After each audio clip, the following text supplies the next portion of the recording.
Bonjour à tous, bienvenue dans cette nouvelle vidéo où aujourd'hui on va essentiellement parler, notamment sur la série 539 que je restaure et je vous ai déjà fait quelques vidéos dessus mais je vous en ai pas vraiment parlé de son histoire, de ce que je vais faire dessus, de ce qu'il y a à faire dessus.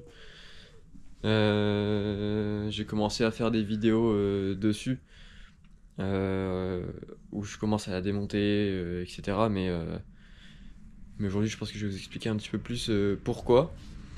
Déjà, faut savoir que moi je suis passionné par les anciennes BMW ou par BMW tout court, hein, d'où la veste.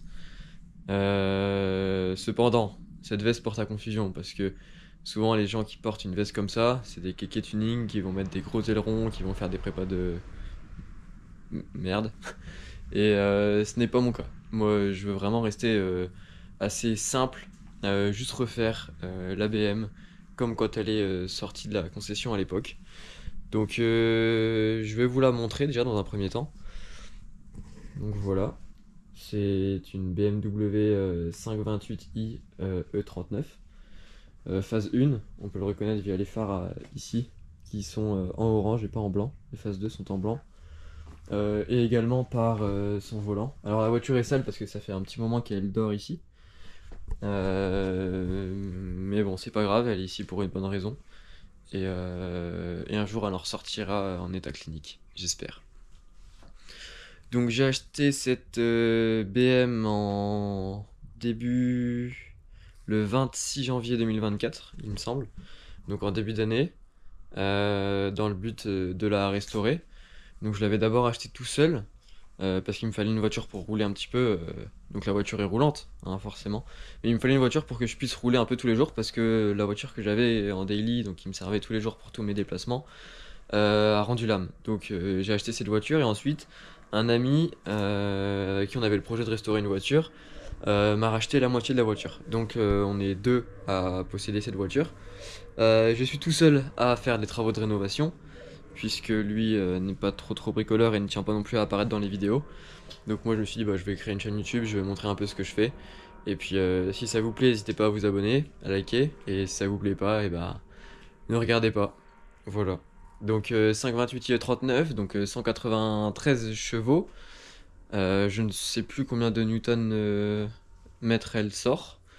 Voilà, donc moteur 6 cylindres en ligne, 2 litres 8. Et puis voilà, donc quand j'ai acheté la voiture, elle était évidemment roulante. Je me suis rendu compte en faisant un essai avec l'ancien propriétaire que il y avait un petit problème de ralenti légèrement instable. En ouvrant le capot, je me suis rendu compte que le débitmètre n'était pas branché, donc d'où ce problème de ralenti un peu instable, je pense, et une consommation légèrement élevée. Donc on changera également le débitmètre, mais vers la fin de la rénovation. Puisque pour l'instant, je fais peut-être les choses un petit peu à l'envers, mais vous allez comprendre pourquoi. Donc on va passer à la présentation de la voiture, donc je vais vous montrer un petit peu ses défauts. Donc déjà, bon, elle est sale, mais ça c'est pas grave. On voit que le pare-choc il est un petit peu abîmé, donc ce pare-choc là va sûrement être remplacé par la suite. La malle de coffre est en assez bon état, même si il y a ça et ça j'aime pas. Le Pacem là, c'est pas une Pacem donc j'aime pas. Voilà, donc il y a un petit béquier, bon ça c'était déjà dessus, peut-être que c'est les anciens propriétaires qui l'ont mis, je ne sais pas. Donc elle a des petites jantes sympathiques de l'époque, j'aime bien parce que ça lui va bien. Voilà, donc c'est une 528, hein. Rien de très exceptionnel. Un grand capot à l'avant, un gros confort, ça c'est top. Donc voilà, maintenant concernant les défauts esthétiques, il y a ça. Alors ça je pense que vous allez le voir, c'est des coups. Il y a eu des coups, donc je pense que je sais pas comment ça se fait qu'il y ait autant de coups à cet endroit-là. On voit que c'est bien déformé.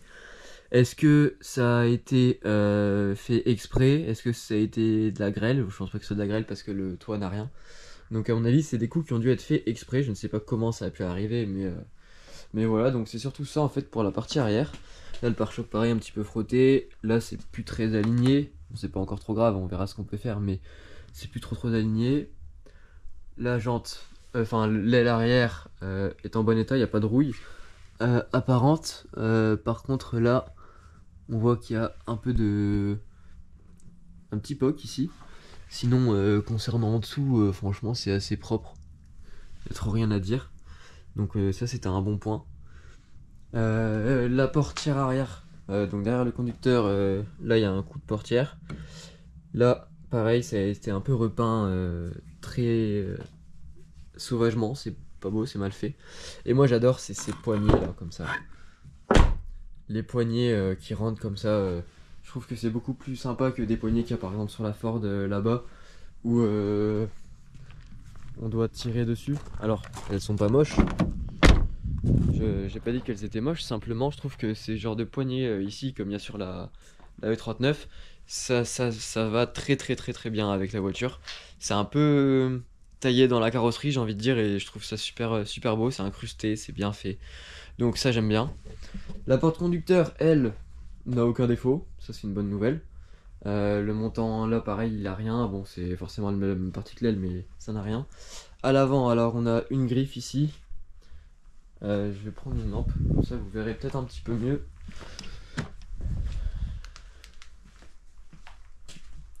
On a une griffe ici, donc l'aile va sûrement être changée. Là aussi il y a un petit coup et également là, donc l'aile avant va sûrement être changée. De toute façon la voiture va avoir une carrosserie complète. Donc vous en faites pas là-dessus, elle va être carrément refaite à neuve.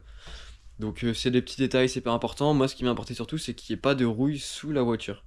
Et alors je sais pas si je pourrais bien vous montrer mais il n'y a pas de rouille. Bon forcément t'as un bout de plastique mais il y a très très peu de rouille, tu vois là c'est vraiment sommaire. C'est un petit point mais rien de méchant derrière, on voit il n'y a pas de rouille. Donc ça partira en peinture, il n'y aura pas besoin de refaire beaucoup de travaux. Et concernant l'arrière, c'est à peu près la même chose. On voit autour qu'il n'y a pas de rouille.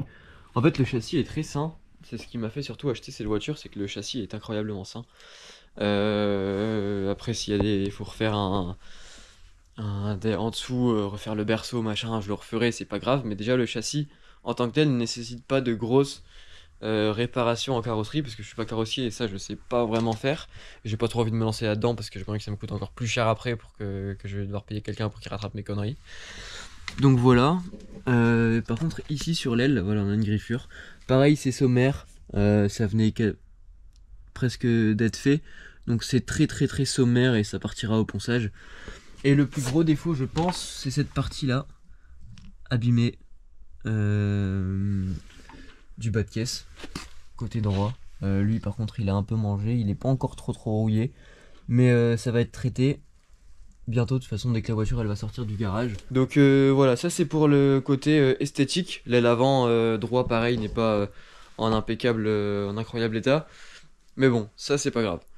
Là on va parler des réparations, donc ce qu'il faut faire sur la voiture donc pour la remettre en route. Rien, parce qu'elle roule, elle a passé le contrôle technique, je l'ai acheté, elle l'avait passé. C'était un vrai contrôle technique parce qu'il y a eu une contre-visite, donc je sais que le mec il a pas payé quelqu'un pour avoir un faux contrôle technique et permettre à la voiture d'être vendue en toute légalité. Il y avait des petits défauts, donc je sais plus, c'est des petits défauts mineurs, donc pas de problème là-dessus. Voilà, donc comme je disais, c'est vraiment des petits défauts. Alors après là c'est la carrosserie qui est pas incroyable. Côté moteur, alors elle roule. Faut changer le débitmètre. Il y a plusieurs petites fuites, donc il va falloir changer pas mal de joints, je pense. Quand je l'ai acheté, je me suis dit peut-être qu'elle fait un joint de culasse. J'avais un petit peu de mayonnaise sur le dessus, mais bon, après c'était en hiver, donc il y avait de l'humidité. La personne ne roulait pas non plus tous les jours avec la voiture parce qu'elle habitait en ville. Donc, l'ancien propriétaire, donc il roulait pas souvent avec. Moi non plus, et elle dormait dehors quand moi je l'ai eu. Lui aussi d'ailleurs, elle dormait dehors. Donc voilà, j'ai pas été chercher plus dans la partie joint de culasse. De toute façon, si elle fait un joint de culasse, et ben, je démonterai, je pense que je remplacerai la culasse ou je la referai usiner et on remontera tout ça et ça fera plus de vidéos, c'est pas un problème. Puis en même temps, ça me permettra un peu de voir l'état du moteur parce que j'ai pas forcément trop non plus envie de l'ouvrir pour faire joujou si ça sert à rien. Je pourrais contrôler les jeux, le pas de la chaîne pour voir si la chaîne s'est un peu détendue, s'il faut faire une chaîne de distrib ou pas. Voilà, donc ça c'est pour la partie moteur. Sinon, tout va bien, elle roule, hein, pas de soucis. Elle broute pas, elle a pas vraiment de ratés. Du moins, j'ai pas trouvé qu'il y ait des ratés. Forcément, la consommation est assez élevée. Et je sais que c'est pas le moteur d'origine parce que le moteur a été changé. Elle avait fait le vase d'expansion avait explosé, la culasse avait chauffé, donc le bloc entier avait été changé. Donc le kilométrage qui est affiché sur le compteur n'est pas le bon. Là, il est affiché 300 000 et des, alors qu'en réalité, la caisse a 440 000 km. Et vous voyez son état, franchement, c'était de la bonne qualité chez BM avant.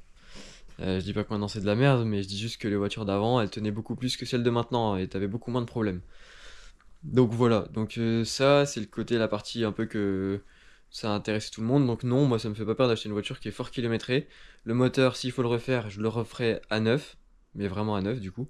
Comme ça, je serai tranquille de ce côté-là. Après, qu'est-ce qu'il y a à dire? Ah oui, le frein à main a cassé. Parce que comme je vous l'ai dit, la caisse a plus de 440 km. Du coup, le frein à main a cassé. En fait, l'ancien propriétaire l'avait fait resserrer pour passer le contrôle technique. Et le câble n'a pas tenu le choc et a cassé. C'est pour ça que, si vous regardez dans la voiture, le frein à main n'est pas levé et qu'il y a la première vitesse qui est engagée pour bloquer la voiture. Voilà. Donc c'est un peu tout pour ce côté-là. Après, côté transmission, j'ai des à-coups. Quand j'accélère et que je lâche les gaz, ou quand je passe une vitesse et que j'embraye, j'ai un à-coup. Alors l'à-coup peut venir de plusieurs endroits, ça peut venir du pont, ça peut venir de l'arbre de transmission, ça peut venir du flector, ça peut également venir de la boîte. Sachant que la boîte de vitesse, quand on est en deuxième vitesse, le levier bouge un petit peu, donc est-ce que c'est la bague de jeu en dessous qui a pris du jeu avec le temps, ou est-ce qu'il y a un roulement à chaise dans la boîte? Pour l'instant, je sais pas trop. On verra ça quand j'aurai fini de refaire la partie intérieure. Et on s'occupera de ça après. Là, je vais également changer le flector. Parce que le flector est un peu craquelé. Donc je pense que ça peut aussi peut-être venir de là, l'à-coup que je reçois dès que je lâche les gaz quand je fais une grosse accélération. Ou que je conduis un peu brusquement. Donc voilà, donc ça c'est pour la partie transmission. Sinon tout va bien. Il n'y a pas d'autres choses à déplorer, donc c'est que des petits entre guillemets travaux. Donc voilà, là où c'est un peu plus contraignant, on va dire, c'est que la voiture, quand je l'ai achetée, c'était en période d'hiver, donc il pleuvait beaucoup. Et en fait, je me suis rendu compte que dans le coffre, il y avait de l'eau du côté du bac à batterie et du chargeur 6CD. D'ailleurs, je n'ai plus le chargeur CD. Il a été enlevé avant, donc j'avais de l'eau de ce côté-là, donc ça coulait par là-bas au bout. Et il y avait de l'eau qui remontait, donc par chance, j'ai pas de rouille. Heureusement, c'est pas très beau, mais il n'y a pas vraiment de rouille. Et de l'autre côté, c'est à peu près la même chose. Il y a un peu de corrosion, mais rien de méchant, rien qui nécessite vraiment de refaire de la carrosserie. Donc ça, c'est un bon point. J'ai également une fuite dans le coffre. Alors je ne sais pas d'où ça vient. Est-ce que c'est le joint qui entoure? Parce que le joint est pourri en fait. Enfin, il est pourri dans le sens où il est pas très qualitatif. Je pense pas que c'est le joint d'origine. Et en fait, il tient pas bien. Donc il a tendance à partir. Donc qu'est-ce que c'est ce joint-là qui me crée ça ou pas? Je ne saurais pas vous dire. Déjà, moi j'ai changé les joints de feu arrière. Et après, il faudrait que je remette la voiture dehors pendant qu'il pleut pour pouvoir observer, ou alors déverser de l'eau sur la voiture. Ce que je vais faire, mais pas maintenant, parce que j'ai encore un autre problème concernant des infiltrations d'eau. Et également le taux ouvrant. Alors, les taux ouvrants ne s'ouvraient pas en entier. Donc voilà, moi je me suis dit, bah les guides des rails de taux ouvrant et tout doivent être un peu fatigués, ce qui serait plutôt logique et normal, vu que c'est une vieille voiture. Donc je vais tout refaire. Donc je commence, et puis également les passages d'eau sur la voiture, parce que quand on a un toit ouvrant sur une voiture, il y en a 4 évacuations d'eau. Donc il y en a une tout le long là, pareil de l'autre côté, donc ça fait 2, et la même sorte à l'arrière. Ça part de là, ça descend là dans le coffre. On peut voir là ici, bah ça c'est par exemple le tuyau de l'autre. Voilà, et là où s'évacue l'eau. Et après ça passe dans le passage de roue et ça s'évacue au sol. Voilà. Et donc vu que j'ai un problème d'infiltration d'eau, un jour il a commencé à pleuvoir dans la voiture. J'ai eu de l'eau, une goutte qui a coulé à côté du levier de vitesse, donc je me suis dit bon, là ça sent pas bon. Donc comme vous pouvez le voir, j'ai tout démonté.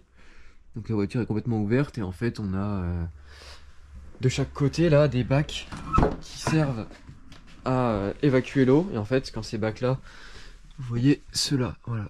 Et là on a le passage de la caoutchouc pour évacuer l'eau. Et en fait, quand ça, c'est des plastiques qui ont tendance à bouger un peu avec le temps, et quand ils bougent, bah forcément l'eau ça s'infiltre dans la voiture. Et quand j'ai démonté le toit ouvrant, je me suis rendu compte qu'il y avait du carton qui avait été mis partout ici, sous le toit. Donc le toit ouvrant avait déjà dû être démonté, et assez sauvagement en plus, parce que coller des bouts de carton en croyant que ça va isoler la voiture et résoudre les fuites, je pense que ceux qui ont fait ça sont vraiment débiles. Voilà. Quand tu refais quelque chose, tu le refais bien ou tu le refais pas. C'est tout. Donc moi, bah, je vais continuer de démonter l'intérieur. Donc j'ai tous les panneaux qui sont là. Bon, ils sont pas en bon état. Là, on voit une belle trace noire ici, donc tout va être lavé ou changé. Là, j'ai tous mes parties de guide de taux au vent, etc. Les rails sont encore sur la voiture, mais je vais les démonter dans une prochaine vidéo. Donc voilà. Donc là, la vidéo que j'ai pu vous faire dessus, c'est les réparations des fuites. Donc j'ai changé les joints de feu arrière. Des vidéos dispo sur la chaîne, hein, vous pouvez aller voir. C'est dispo, c'est rien de compliqué, mais voilà, si vous voulez savoir. Voilà, concernant le taux ouvrant également, j'ai démonté. Là, je vais enlever les rails pour tout refaire à neuf. Comme ça fonctionnera super, enfin de manière impeccable. J'ai eu un autre problème également, pas à l'achat de la voiture, mais en roulant avec. C'est en fait, bah, je me suis rendu compte que j'avais plus aucune commande au volant. Impeccable. Donc j'avais encore mon pare-soleil, la lumière s'allumait encore, les lumières à l'intérieur s'allumaient encore, etc. Mais j'avais plus de commande au volant. Alors, pareil, la colonne de direction électrique ne se montait plus et ne se baissait plus. Par contre, je pouvais l'activer manuellement. Donc c'est-à-dire que si je voulais la bouger, je pouvais la bouger avec le bouton, la commande ici, là, que vous voyez, celle-là, qui sert justement à régler le volant. Mais il ne le faisait plus de façon automatique. Donc voilà, et sur le dernier trajet que j'ai fait, enfin un des derniers que j'ai fait, je pouvais plus monter le son, changer la radio, etc. avec les commandes au volant. Par contre, je pouvais allumer, je dis bien allumer, le régulateur de vitesse, mais pas le mettre en route. Impossible. Et après, par la suite, en ramenant la voiture ici, j'ai perdu toutes les commandes, donc impossible même d'allumer un voyant. Les boutons pour activer donc celui-là. Le régulateur ne s'allumait même plus. J'avais le voyant vert pour dire que c'était bien allumé, mais il s'allumait plus. Donc, s'il y en a qui savent ce que ça peut être, bah, mettez-le en commentaire et je regarderai. Moi, je pense que c'est soit le boîtier de commande, le contacteur qui est fatigué. Donc là, peut-être que je ferai une petite réparation, ou alors je le remplacerai. Soit c'est le boîtier SZL. En fait, c'est ce qui permet de savoir à la voiture de savoir quand on a les roues braquées ou pas. En fait, c'est une bague de friction si vous voulez, et pour permettre aux câbles, forcément, quand vous tournez le volant, vous vous doutez bien que les câbles ils tournent pas, sinon vous les arracheriez. Donc il y a une bague de friction, un peu comme sur les BMX, et vous pouvez tourner votre volant de manière infinie sans que les câbles fassent des stress. Je pense que ça doit être HS aussi, donc je vais d'abord commencer par regarder pour le boîtier de commande et le contacteur d'allumage, et après voir pour démonter le volant.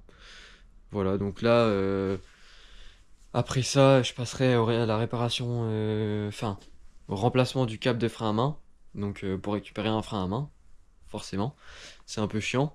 Ensuite, on changera le flector. On ira faire un essai sur route pour voir si ça change réellement quelque chose ou pas. Si ça change rien, dans tous les cas, il était en mauvais état, donc ça fera pas de mal de l'avoir changé. Il commence un peu à craquer.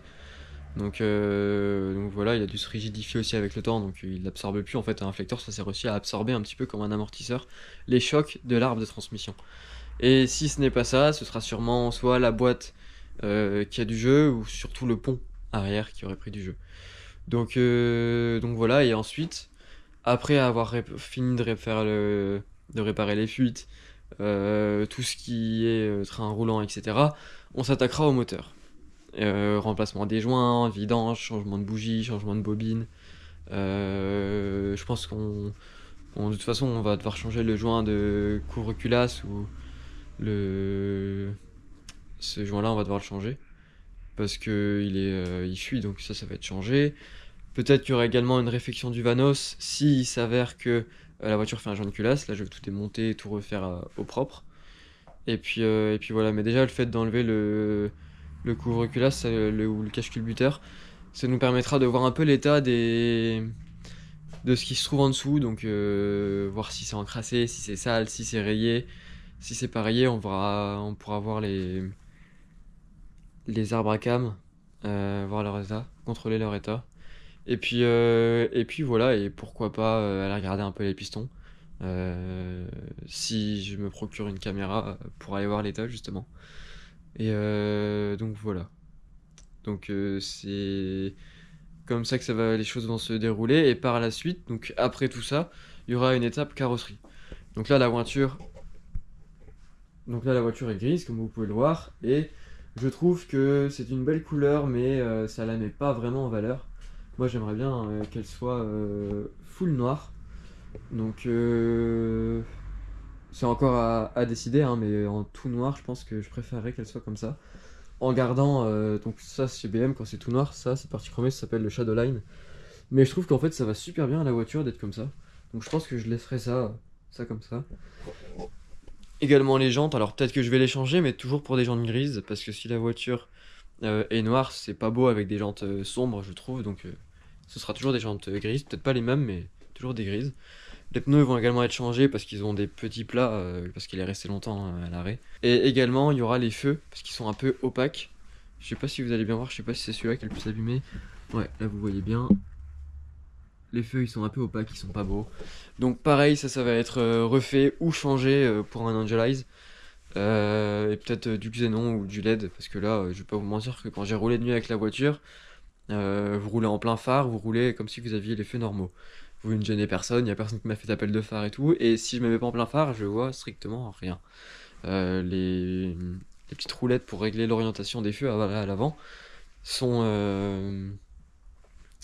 hors d'usage, ça fonctionne plus, je sais qu'on peut changer ça. Donc soit je refais ces feux-là, soit je vais en racheter d'autres. Et également, là vous voyez que le capot est ouvert, c'est pas par plaisir, c'est parce qu'en fait les fixations pour fermer le capot, donc les crochets de verrouillage, sont, sont HS. Et du coup j'arrive encore à ouvrir le capot quand je le ferme, seulement là ça commence à être vraiment de plus en plus dur. Donc je choisis de laisser le capot ouvert pour pas un jour me retrouver dans la merde et puis pouvoir l'ouvrir. Ce qui serait quand même un peu con. Voilà. Bon bah écoutez, c'est tout pour cette vidéo. J'espère qu'elle vous a plu, que le projet intéressera certains, et si c'est le cas, n'hésitez pas à vous abonner à la chaîne et liker les vidéos. N'hésitez pas, si vous voulez donner des conseils, que vous avez peut-être des idées par exemple pour le volant, n'hésitez pas. Pour les fuites, si vous avez des techniques, parce que par exemple, je sais qu'on a la gouttière, donc le caoutchouc pour évacuer l'eau qui passe de là, ici, et qui descend dans le coffre. Je sais pas par exemple si c'est un seul et même tuyau, donc qui ne peut pas être troué sauf si quelque chose a grignoté, serait un peu bizarre, mais est-ce que c'est en deux parties? Est-ce qu'il est fixé quelque part tout le long ou pas? La dernière fois quand j'avais regardé, j'avais l'impression qu'il fallait vraiment en fait couper la tôle pour pouvoir voir derrière, donc je vais évidemment pas faire ça.